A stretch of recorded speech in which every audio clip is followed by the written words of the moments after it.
ठीक है, ये आप लोगों की सेकंड और लास्ट वीडियो इस चैप्टर की। बहुत ज़्यादा इस चैप्टर में कुछ है नहीं। ठीक है, अब हम सेकंड वीडियो स्टार्ट करते हैं इस चैप्टर की। उसमें क्या है आपकी इलेक्ट्रॉनिक कन्फिगरेशन तो आपको सबको लिखनी आती है। ठीक है, ट्रेंड्स के बारे में बात होती है। पहला है मेटेलिक करेक्टर। मेटेलिक करेक्टर ये बस थोड़ा बहुत पता होना चाहिए। मेटेलिक करेक्टर क्या होता है कि मेटल, बीइंग अ मेटल, उसके पास क्या करेक्टरिस्टिक्स हैं। सोनोरस, ठीक है, डक्टाइल, ये आपको पता है फिजिकल प्रॉपर्टीज़ होती हैं। और वैसे हमें क्या होता है, मेटल हम आपका इलेक्ट्रॉन डोनर होता है। ठीक है, शाइनी, ये सारे आपकी मेटेलिक प्रॉपर्टीज़ होती हैं। तो मेटेलिक करेक्टर जो होता है आपका, मेटेलिक करेक्टरिस्टिक्स जो होती हैं वो आपकी बेसिकली वो लेफ़्ट टू राइट जाने में, लेफ़्ट टू राइट जाने में मतलब जब आप फर्स्ट ग्रुप से 18 ग्रुप की तरफ जा रहे हो तो वहाँ पर मेटेलिक करेक्टर डिक्रीज़ होता है। यहाँ पे मेटल्स आपको पता है, तो जैसे जैसे आप इधर जाओगे नॉन मेटल्स ही तो आ रहे हैं। तो बस वही बात है कि लेफ़्ट टू राइट जाने पे मेटेलिक करेक्टर डिक्रीज़ होता है। लेफ़्ट टू राइट में मेटेलिक करेक्टर मतलब पीरियड के अलॉन्ग जब आप जाओगे, एक पीरियड में जाओगे तो मेटेलिक करेक्टर आपका डिक्रीज़ होता है। और ग्रुप में आपका क्या होता है, मेटेलिक करेक्टर इंक्रीज़ होता है। सही है। अब आपको पता है कि पीरियड टेबल में मेटल्स भी हैं, नॉन मेटल्स भी हैं और मेटेलॉइड्स भी हैं। मेटेलॉइड्स क्या होता है, जिनकी मेटल्स जो मेटल की प्रॉपर्टीज़ भी शो करते हैं और साथ साथ नॉन मेटल्स की दोनों भी प्रॉपर्टीज शो करते हैं साथ में, तो उन्हें क्या कहते हैं आप, मेटेलॉइड्स। सही है। अब एक जो आपने अभी तक नहीं पढ़ा होगा वो है आइसो इलेक्ट्रॉनिक स्पीशीज़। ये शायद पढ़ा था क्लास में बट कुछ बच्चों को शायद ध्यान ना हो। आइसो इलेक्ट्रॉनिक, आइसो मैंने हमेशा क्या बताया, सेम। इलेक्ट्रॉनिक मतलब जिनका नंबर ऑफ इलेक्ट्रॉन सेम है, वो हो गए आइसो इलेक्ट्रॉनिक।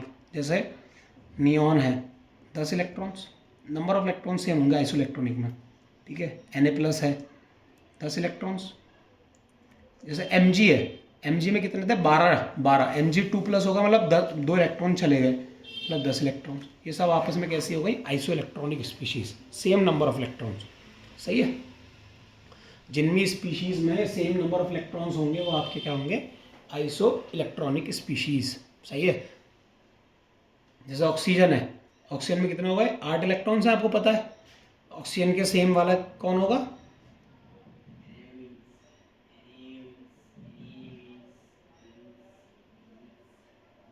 अगर किसी स्पीशीज़ में 8 इलेक्ट्रॉन्स हो जाए ऑक्सीजन की तरह तो वो क्या हो जाएंगे आपके, आइसो इलेक्ट्रॉनिक। अब जैसे F- है वो भी यहीं आएगा।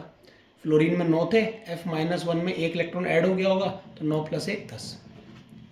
ठीक है, तो ऐसे ही है ये बस छोटा सा एक आइसो इलेक्ट्रॉनिक स्पीशीज़। या आएगा एग्जाम में, आ सकता है iso electronic, same number of electrons.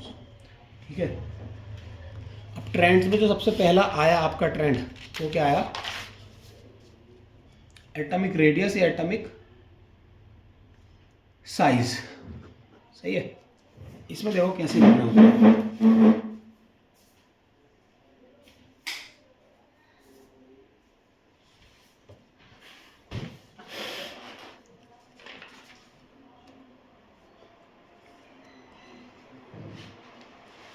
अच्छा, जब भी आप कोई भी ट्रेंड लिखोगे ना तो कुछ बेसिक चीज़ें सिमिलर रहेंगी, उन चीज़ों का आपको ध्यान रखना है साथ में। वो क्या क्या है देखो, सबसे पहले तो अगर किसी भी दो चीज़ों को कंपेयर कराया जा रहा है या कुछ भी पूछा जा रहा है तो सबसे पहले आप लिखो उनकी, मैं आपको क्वेश्चन करना समझा रहा हूँ, इलेक्ट्रॉनिक कन्फिग्रेशन। सबसे पहले लिखो इलेक्ट्रॉनिक कन्फिग्रेशन। सही है। ठीक है, इलेक्ट्रॉनिक कन्फिग्रेशन के हिसाब से ही बहुत सारे आंसर्स मिल जाते हैं। अब देखो मैं आपको क्या बता रहा हूँ, मैं अभी आगे जैसे जैसे इस टॉपिक में चलोगे समझ में आ जाएगा। एटॉमिक साइज, अब आपको पता है सेम पीरियड में, एक ही पीरियड में इधर जाते में एटॉमिक साइज डिक्रीज होता है। ठीक है, और ग्रुप में नीचे जाते में एटॉमिक साइज इंक्रीज होता है। ऐसा क्यों होता है, इसका रीज़न क्या है, मैंने क्या बोला, along the period atomic size decreases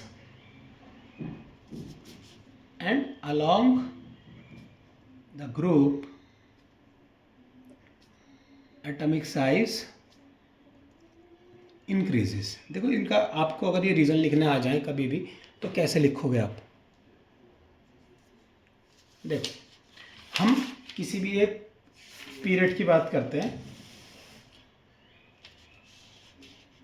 पहले पीरियड वाला देख लेते हैं कि पीरियड में अगर हम इधर से उधर जाते हैं तो साइज डिक्रीज कैसे होता है। आप boron, carbon, nitrogen, oxygen, fluorine की बात देखो। बोरोन में नंबर ऑफ इलेक्ट्रॉन्स 5, कार्बन में 6, नाइट्रोजन में 7, ऑक्सीजन में 8, इसमें 9। इसकी इलेक्ट्रॉनिक कन्फिगरेशन क्या होगी? मैंने बोला ना सबसे पहले इलेक्ट्रॉनिक कन्फिगरेशन देख लो। बोरोन की इलेक्ट्रॉनिक कन्फिगरेशन क्या होगी? 5 है, 1s2, 2s2, 2p1। कार्बन की 2p2, नाइट्रोजन की 2p3, ऑक्सीजन की 2p4, फ्लोरीन की 2p5। लास्ट बस हमने वैलेंस शेल का लिख दिया, वैलेंस सब शेल का लिख दिया। 2s2, 2p2, 2s2, 2p3, 2s2, 2p4, 2s2, 2p5। ये सबकी अलग अलग आपकी इलेक्ट्रॉनिक कन्फिगरेशन हो गई। ठीक है, अब एटॉमिक साइज डिक्रीज कैसे हो रहा है वो यही इलेक्ट्रॉनिक कन्फिगरेशन बताएगी आपको। देखो अब यहाँ पे क्या हो रहा है, इसके पास 5 इलेक्ट्रॉन्स हैं और 5 प्रोटॉन्स हैं। इसके पास 6 प्रोटॉन्स हैं, इसके पास 7 प्रोटॉन्स हैं, इसके पास 8 प्रोटॉन्स हैं, इसके पास 9 प्रोटॉन्स हैं। शेल सेम है ना। सेकंड शेल में ही तो है सारे जो फिल हो रहे हैं इलेक्ट्रॉन्स आके, वो सेकंड शेल में ही तो हो रहे हैं। शेल सेम है और नंबर ऑफ प्रोटॉन्स बढ़ते जा रहे हैं। नंबर ऑफ प्रोटॉन्स बढ़ेंगे तो क्या होगा? Effective nuclear charge Z effective, ऐसे शो करते हैं, Z effective will increase. Effective nuclear charge increase हो जाएगा, है ना इनके केस में। क्यों? क्योंकि नंबर ऑफ प्रोटॉन्स बढ़ रहे हैं। देखो जैसे जैसे आप पीरियड में इधर मूव कर रहे हो, जैसे जैसे आप पीरियड में इधर जा रहे हो, नंबर ऑफ प्रोटॉन्स जो हैं वो इंक्रीज हो रहे हैं, तो इफेक्टिव न्यूक्लियर चार्ज उनकी वजह से इंक्रीज हो रहा है। तो वो इलेक्ट्रॉन्स को अपने पास और अच्छे से खींच के रखेंगे, इलेक्ट्रॉन्स को और ज़्यादा अट्रैक्ट करेंगे और अट्रैक्ट करेंगे। इस वजह से जो आपका साइज़ है वो कम होता रहता है। ठीक है, यहाँ पे 5 प्रोटॉन्स थे, वो इतना खींच के रखेगा। 6 प्रोटॉन्स थोड़ा और खींचेगा, 7 और खींचेगा, 8, इस तरीके से। तो इस वजह से साइज डिक्रीज होता है पीरियड में। ग्रुप में क्या हो रहा है? जैसे आप किसी भी ग्रुप का नाम बात ले लो, पहले ग्रुप की बात कर ले, लिथियम, सोडियम, पोटेशियम।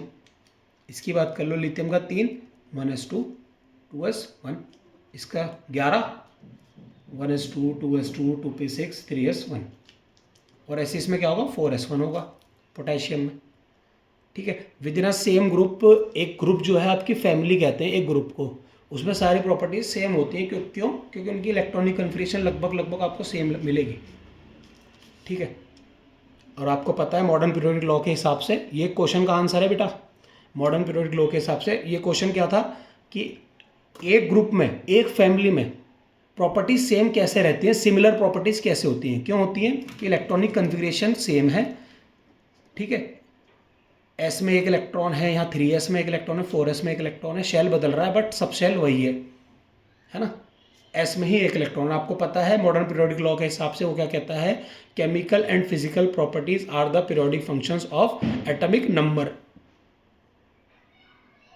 ठीक है, नंबर ऑफ इलेक्ट्रॉन सेम है, सेम मतलब इलेक्ट्रॉनिक कन्फिगरेशन लगभग एक जैसी, मिलती जुलती है। इस वजह से प्रॉपर्टीज भी मिलती जुलती हैं। सिंपल सी ये बात है। ठीक है, तो हम यहाँ बात क्या कर रहे थे कि अलोंग द ग्रुप से अच्छा वर्ड है down the group. Down the group नीचे जा रहा है, अलोंग मतलब साथ चल रहा है। Down the group atomic size increase क्यों हो रहा है? क्योंकि यहाँ पे देखो दूसरा शेल है, यहाँ तीसरा शेल है, यहाँ चौथा शेल आ गया, 4th शेल आ गया। तो शेल जैसे जैसे बढ़ेगा साइज भी तो बढ़ेगा।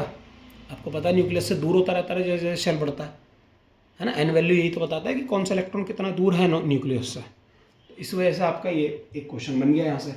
ठीक है, तो एटॉमिक साइज हमने कंप्लीट कर लिया। इसके अलावा एक आता है आयनिक रेडियस। आयनिक रेडियस क्या होता है?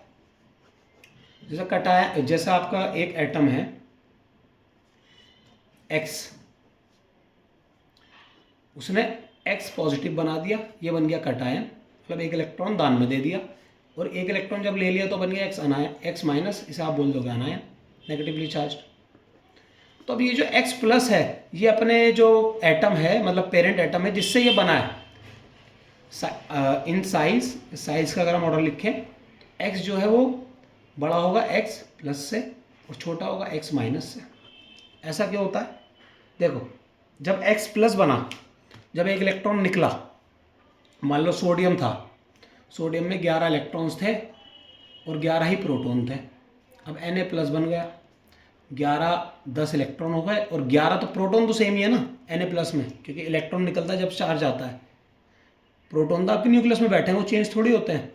तो यहाँ पे 11 इलेक्ट्रॉन है, 11 प्रोटॉन है, बराबर की लड़ाई है। यहाँ पे 11 प्रोटॉन होगा, 10 इलेक्ट्रॉन है, ये अच्छे से खींच लेंगे इसे। इस वजह से कटायन जो है अपने पेरेंट एटम से छोटा हो जाता है। आप क्या आंसर के लिखोगे? Due to increase in effective nuclear charge, size of cation is smaller than its parent atom, okay, and due to, अच्छा अब अनायन की बात कर ले। अनायन अपने पेरेंट एटम से जिससे वो बना है उससे बड़ा कैसे हो गया?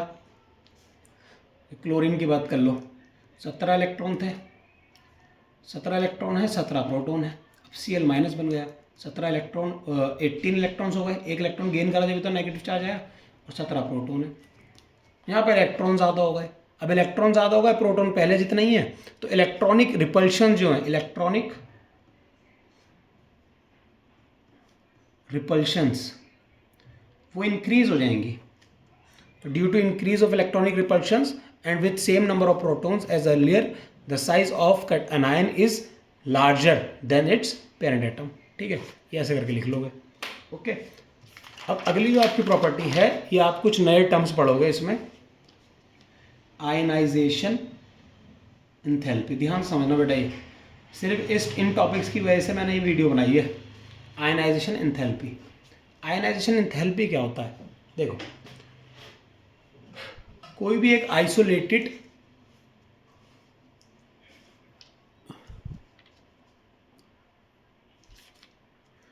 आइसोलेटेड गैसियस एटम है, हम हमेशा जब भी आप इसकी डेफिनेशन लिखोगे, देखो आयनाइजेशन एंथैल्पी की पहले मैं डेफिनेशन लिखवा देता हूँ। क्या डेफिनेशन है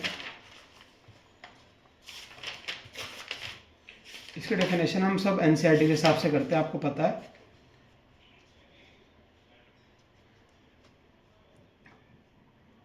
इट इज द एंथैल्पी मतलब एनर्जी, एंथैल्पी एनर्जी सेम बात है, ठीक है।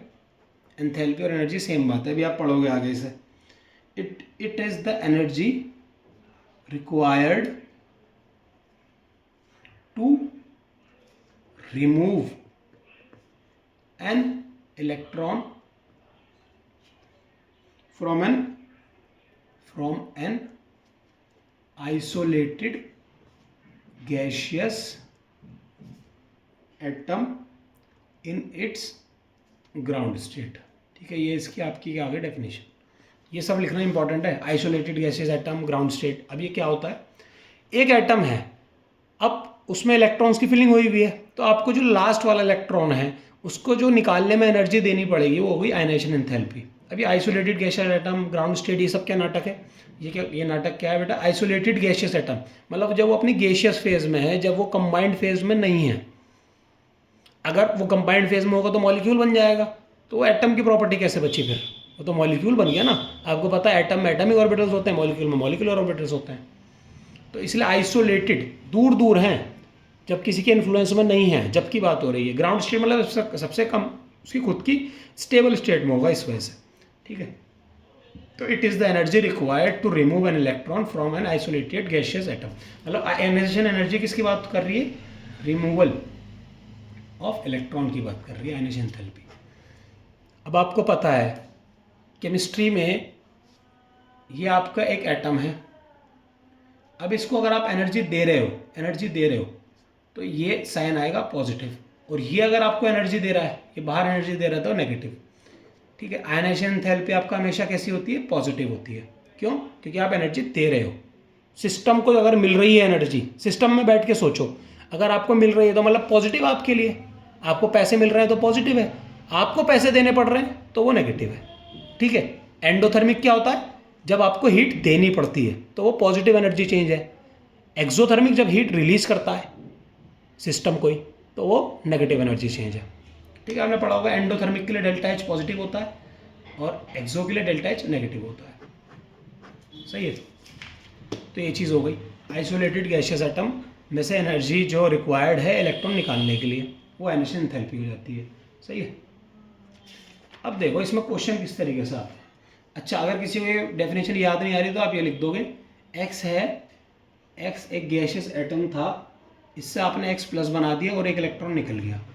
इस प्रोसेस में जो एंथैल्पी चेंज है, या इस प्रोसेस में energy change of this process is ionization enthalpy, छोटे में लिखते हैं आई। ओके,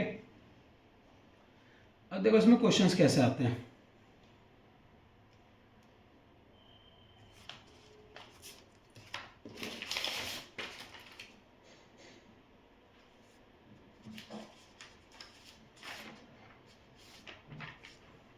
ये क्वेश्चन आ सकता है कि आयनाइजेशन एंथैल्पी हमेशा पॉजिटिव क्यों होती है। पॉजिटिव इसलिए होती है हमेशा क्योंकि हमें एनर्जी देनी ही पड़ेगी ना इलेक्ट्रॉन निकालने के लिए, खुद से तो निकल जाएगा, चाहे कम देनी हो ज़्यादा देनी हो, वो एलिमेंट पर डिपेंड करेगा। जैसे आप खुद दिए तो आप खुद बता दोगे, सोडियम दे दिया, क्लोरीन दे दिया, किसकी आयनाइजेशन एंथैल्पी ज़्यादा होगी, किस में हमें ज़्यादा एनर्जी देनी पड़ेगी इलेक्ट्रॉन निकालने के लिए, क्लोरीन में, क्योंकि नॉन मेटल है। सोडियम तो खुद दे देता है, हल्की सी एनर्जी दो इसे और इलेक्ट्रॉन निकाल देगा, Na+ में बन जाएगा, क्योंकि आपको पता है Na+ स्टेबल होता है, Cl+ बनता नहीं है, उसमें बहुत ज़्यादा एनर्जी देनी पड़ेगी। ठीक है, तो मेटल और नॉन मेटल में आपको पता है मेटल्स की आयनाइजेशन एंथैल्पी कम होगी as compared to non metals, simple सी बात है। ठीक है, अब कभी कभी क्वेश्चन ये पूछ लेते हैं कि फर्स्ट आयनाइजेशन एंथैल्पी कम होती है हमेशा सेकंड आयनाइजेशन एंथैल्पी, ऐसा क्यों? फर्स्ट आयनाइजेशन एंथैल्पी क्या होती है बेटा, जैसे Na है, इसमें से आपने एक इलेक्ट्रॉन निकाल दिया तो Na+ बन गया, इस प्रोसेस में जो एनर्जी मिली देनी पड़ी आपको, वो हो गई फर्स्ट आयनाइजेशन एंथैल्पी, पहला इलेक्ट्रॉन निकालने के लिए बेसिकली। ये है दूसरा इलेक्ट्रॉन निकालना। अब दूसरा इलेक्ट्रॉन आपको अब निकालोगे, पहले के बाद ही निकालोगे, मतलब Na+ में से जब आप इलेक्ट्रॉन निकालोगे Na2+ बनाओगे तो उसे बोलोगे सेकेंड आयनाइजेशन एंथैल्पी। ये ज़्यादा होगी, क्यों, ऐसा क्यों? क्योंकि यहाँ पे आपको पता है यहाँ पे पॉजिटिव चार्ज आ गया। अब पॉजिटिव चार्ज आ गया तो इलेक्ट्रॉन निकालना मुश्किल है, बस सिंपल सी ये बात है। देखो अब इसमें जो क्वेश्चन आता है वो ये आता है,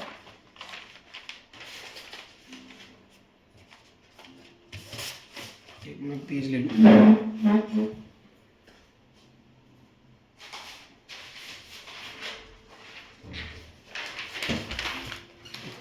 इसमें क्वेश्चन ये आता है कि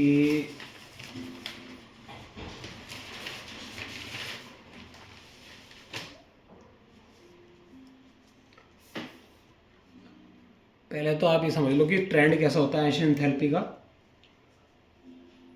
along the period ionization enthalpy क्या होती है, बढ़ती है, क्योंकि आपको पता है साइज छोटा होता है पीरियड में तो इलेक्ट्रॉन निकालना भी मुश्किल है। ठीक है, और डाउन द ग्रुप ये ग्रुप है, इसमें जब नीचे जाएंगे तो आयनाइजेशन एंथैल्पी कम होती है। क्यों? क्योंकि आपका साइज बढ़ रहा है। अब साइज बढ़ रहा है तो न्यूक्लियस से दूर हो रहा है इलेक्ट्रॉन, तो उसे निकालना आसान है, बस सिंपल सी बात है। ठीक है, अब क्वेश्चन क्या आता है, ये क्वेश्चन आता है बोरोन और बेरिलियम में आयनाइजेशन एंथैल्पी जो है वो बेरिलियम की ज़्यादा होती है एज कम्पेयर टू बोरोन, ऐसा क्यों? जबकि बच्चे ये बोलेंगे सर बेरिलियम तो लेफ्ट में आता है, बोरोन राइट में आता है। मतलब क्या कह रहा हूँ मैं, बेरिलियम का 4 होता है, फिर बोरोन आता है 5। यहाँ पीरियड में तो इसकी ज़्यादा होनी चाहिए थी, आपने बताया पीरियड में बढ़ती है, लेकिन आपको ये एक जनरल ट्रेंड है, इसके हिसाब से नहीं पढ़ना। ठीक है, आप देखो मैंने आपको क्या बोला था, सबसे पहले इलेक्ट्रॉनिक कन्फिग्रेशन लिखना हमेशा, जब भी पूछा बोरोन और बेरिलियम में बेरिलियम की ज़्यादा कैसे हो गई, इसका आंसर आप क्या करोगे, इलेक्ट्रॉनिक कन्फिग्रेशन लिखोगे 1s2 2s2, इसकी क्या है 1s2 2s2 2p1। ठीक है, अब आपको पता है यहाँ का जो एक इलेक्ट्रॉन निकलेगा वो s में से निकलेगा और यहाँ जो इलेक्ट्रॉन निकलेगा p में से निकलेगा। तो आपको पता ही है वाली बात तो कि s में से इलेक्ट्रॉन निकालना मुश्किल है एज कम्पेयर टू p। क्यों? क्योंकि s को न्यूक्लियस अच्छे से खींच के रखेगा अपने पास, है ना, s को न्यूक्लियस अपने पास अच्छे से खींच, h स्फेरिकल होता है ना, s p डम्बल शेप्ड है, तो s वाला जो है वो ज़्यादा अट्रैक्टेड होता है टुवर्ड्स न्यूक्लियस। इस वजह से s में से आप ये बोलोगे कि इसका आंसर ऐसे लिखोगे, the last electron in beryllium is in S subshell, whereas in boron it is in P subshell. The energy required to remove an electron from S is higher than required in P because S is spherical. That's why it is attracted more या strongly towards nucleus. ठीक है, ये answer है इसका, देख लो अच्छे से। S जो है अच्छे से अट्रैक्टेड होता है, तो इस वाले इलेक्ट्रॉन को निकालना मुश्किल होगा, इस वाले इलेक्ट्रॉन को कम आसान होगा थोड़ा सा। आयनियन एंथैल्पी यही तो होता है, इलेक्ट्रॉन को निकालने के लिए कितनी एनर्जी देनी पड़ रही है, सिंपल। सही है, तो आप इलेक्ट्रॉनिक कन्फिगरेशन के हिसाब से आंसर दे दोगे। जैसे ग्रुप में हम नीचे जाते हैं तो क्या होता है, ये पहला शेल है, ये दूसरा शेल है। मान लो ये एक एलिमेंट है, ये एक एलिमेंट है, इसके नीचे वाला जो एलिमेंट होगा उसमें नंबर ऑफ शेल ज़्यादा होंगे। तो आपको पता है यहाँ से इलेक्ट्रॉन निकालना मुश्किल है क्योंकि ये न्यूक्लियस के पास है, ये न्यूक्लियस से थोड़ा दूर है, तो यहाँ से इलेक्ट्रॉन निकालना आसान है क्योंकि इसमें क्या होगा, ये जो अंदर वाले इलेक्ट्रॉन्स हैं ये सब न्यूक्लियस को शील्ड करके रखेंगे। ये यहाँ पे 2 ही इलेक्ट्रॉन्स हैं सिर्फ, ये उतना अच्छे से शील्ड नहीं कर पाएंगे। शील्डिंग इफेक्ट पढ़ाया था ना, वो सब लगा देना क्वेश्चन में। ठीक है बेटा, अच्छे से पेपर करना है, देखो बहुत अच्छे से आपको एग्ज़ाम देना है, पहले ध्यान रखना है ना। अब एक क्वेश्चन और आता है इसमें, ऑक्सीजन एंड नाइट्रोजन, इनमें से आयनियन एंथैल्पी किसकी अच्छी होगी। सिंपल, आपको इलेक्ट्रॉनिक कन्फिगरेशन लिखना है बस, 1s2 2s2 2p4, इसका 1s2 2s2 2p3, 7 होता है, इसका 8 होता है। अब देखो ये वाला इलेक्ट्रॉन निकालना है, यहाँ पे ये वाला निकालना है, 2p4 ऐसा होगा, 2p3 ऐसा होगा। अब आपको बताइए कि ये वाला इलेक्ट्रॉन निकालना मुश्किल होगा एज कम्पेयर टू ये वाला, क्यों। एक तो आपको पता है हाफ फील्ड जो है वो ज़्यादा स्टेबल होते हैं, है ना, मैंने बताया था हाफ फील्ड कन्फिगरेशन है, ये हाफ फील्ड नहीं है, यहाँ पे एक पेयरिंग हो गई। दूसरी बात, यहाँ पे इलेक्ट्रॉन की पेयरिंग हो गई तो यहाँ कुछ रिपल्शन तो लग रही होगी, तो उस रिपल्शन की वजह से और आसान हो जाता है इस इलेक्ट्रॉन को निकालना। तो आयनियन एंथैल्पी इसकी ज़्यादा होती है नाइट्रोजन की एज कम्पेयर टू ऑक्सीजन। ठीक है, तो ये एनोमली करके पढ़ाते हैं कि ये एक्सेप्शंस हैं, बट ये एक्सेप्शंस नहीं है, ये पीछे रीजंस हैं, है ना। एक बार एनसीईआरटी रीड कर लेना, सब समझ में आ जाएगा। बाकी तो इस वीडियो की बात ज़रूरत नहीं पड़ेगी। अगला टॉपिक है electron gain enthalpy. Electron gain enthalpy